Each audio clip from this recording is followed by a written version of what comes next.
What's up, y'all? Twine Eagles 215 reporting back at y'all with another video. And if you're new to the channel, guys, go ahead and smash that subscribe button for me right now.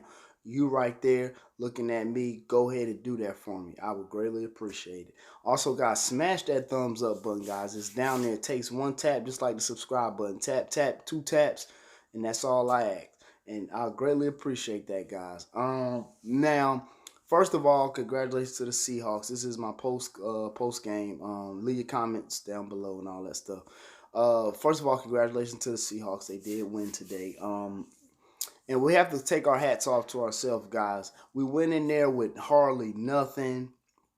We didn't have far as receivers, we didn't have our receivers. Both teams was banged up, but at the end of the day, we made a good run. We made it into the playoffs.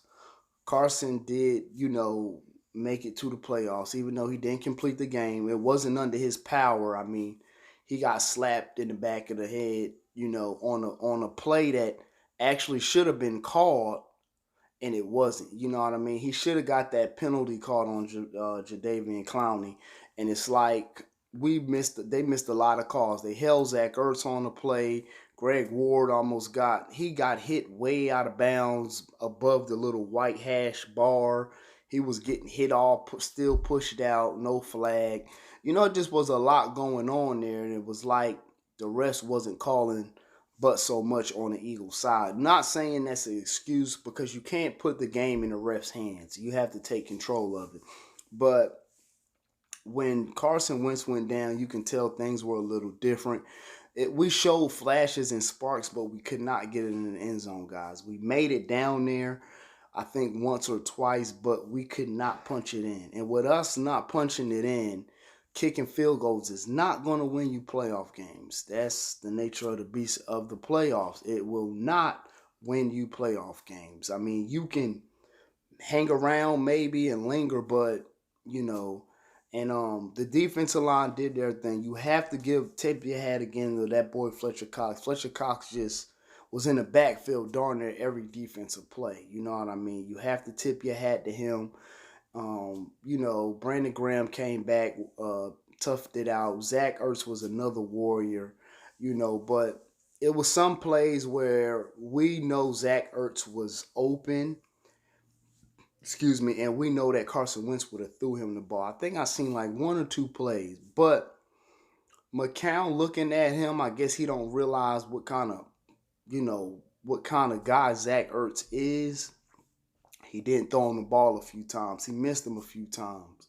But that just come from him not knowing Zach Ertz and Carson Wentz knowing him like, he know him like the back of his hand as far as on the football field. He really knows Zach Ertz. He knows what he's going to do, and that's what really, really, really took the Eagles out of this game, I think, far as offense goes, they know the simple stuff, the handoff, the throw.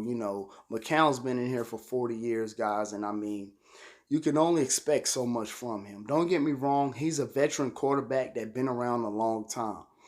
But you have to understand that he has no chemistry throwing these guys the ball. He probably know the playbook, but his cadence is different. He calls a Tampa. Carson may call it a kill.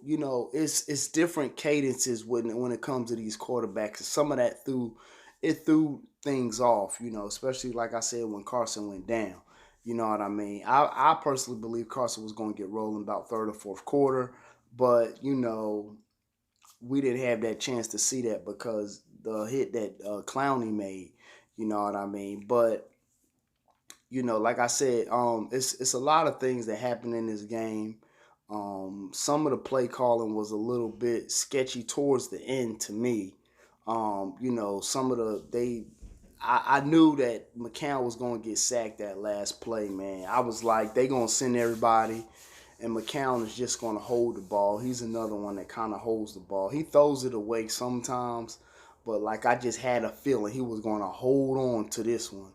And it's like his awareness wasn't all the way there, and he was maybe a step slow. I can take it. He's 40 years old, but you know, it was what it was. But I mean, I'm pretty sure he gave it his all. He even got hurt on the play, went to grabbing his hamstring, looked like, and you know, he just, you know, he did what he could, and I know he wanted it for us. You know what I mean? But at 40 years old, you know, what can you expect? You can't expect the man to go out there and run around like that and be elusive like Carson. And you can tell he even got some of Carson moves, the duck up under and, you know, to try to swing up under the guy. You can tell he tries that, but he does kind of do a little bit of check downs a lot. You know, Miles Sanders actually should have caught that ball, which to me, I think he just started – Jadeveon Clowney kind of threw him off, and he wanted to catch the ball and run before he had the ball in his hands. He wanted to run before he had it, if you know what I mean. But, I mean, needless to say, guys, I mean, we put up a good fight with what we had, guys. We didn't have a lot to work with. You know, when our quarterback goes out, it gets worse, you know what I mean. But the Jalen Millses and the Jalen Mills and LeBlanc and all them. LeBlanc held his own for a little while, but, you know, these guys show a lot of flashes, you know, and everybody gets beat. But, you know, Maddox, they all seem like they was getting beat or, you know what I mean, because they just not deep threat guys, you know what I mean. And some of the plays, I can see why Jim Schwartz plays off. I mean, you got guys just basically standing in front of you, hitting you with the move with the feet, and just they run it. These guys is running right by these corners, so you have to give them a little space so they don't get beat. But they knew once they did the bump and run thing that they was going to run right pretty much by them, and that's what DK Metcalf did on the, you know, on that, I think it was 3rd and 1 or 3rd and 2, whatever it was. Towards the end of the game, they had a trip set out to the right, and they just basically threw it up to DK, and he caught it. And that's another thing to touch on. We passed on so many players, man. You got to think, we passed on Clowney. We passed on DK Metcalf. Those guys went out there and wrecked that game. Just them 2 players. Like, they wrecked that game. DK Metcalf came through in the clutch. He still was catching balls, and he's still a good blocker. I mean, I'm pretty sure y'all would rather have DK now than Arcega-Whiteside. I mean, I'm just saying. So, you know, certain things, it came back to bite us. You know what I mean? That's just how I feel about it. I feel like they came back to bite us. And DK sat, and he you know, they picked him up. You know, and we got a second-round talent too. But, I mean, our second-round talent hasn't did nearly as much as theirs. You know what I mean? And we had a chance to get him, and we passed on him. You know, so that's how that went. Even Jadeveon Clowney, we had a chance to get him, but you don't want to give up certain things. But when you give it up, you can think of what Fletcher Cox was doing. And then if we had Clowney on the other side, man, you know, it would have been scary. But that's just how that went, guys. And, you know, that's all I have to say about that. I don't know the state of Carson Wentz. I'm going to say, I'm going to call it a concussion. You know, be safe with it. But we'll see how this goes. And, you know, I'm going to keep pushing these vids out tomorrow.